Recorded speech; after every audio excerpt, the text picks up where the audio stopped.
And when it comes to doing your part to keep safe, there are some things you can do before you even slip into the driver's seat. Along with checking road conditions, of course, you'll want to make sure your car is ready for the drive. Our team coverage continues with KCBD News Channel 11's Brittany Michelson. She joins us from outside with how you can do that. Brittany?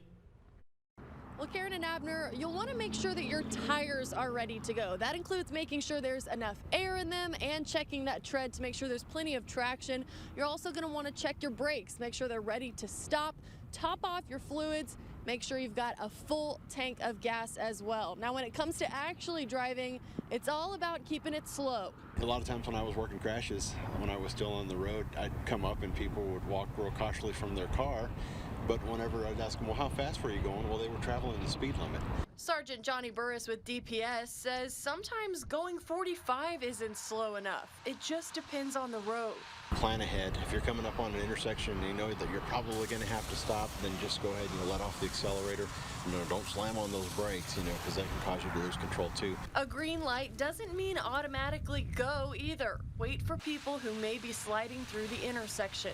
If you get to sliding, he says thinking through what you would do ahead of time can help you stay calm in the moment. Now let's say you feel the rear end of the vehicle sliding out towards the ditch.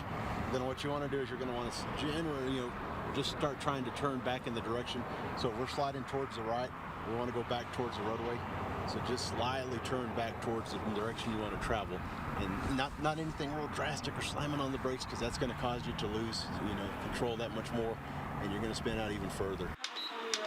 The best advice? If things are closed and you don't have to get out, then yeah, definitely stay home and enjoy it from the inside of your house. And if you really can't do that, you'll want to make sure you've got some cold weather gear in your car. That includes extra food and water, maybe some gloves, some warm clothing for you, a blanket, an ice scraper. And always remember, if you get in a bind, there's a number for roadside assistance on the back of every Texas driver's license. Karen and Abner. Thank you, Brittany.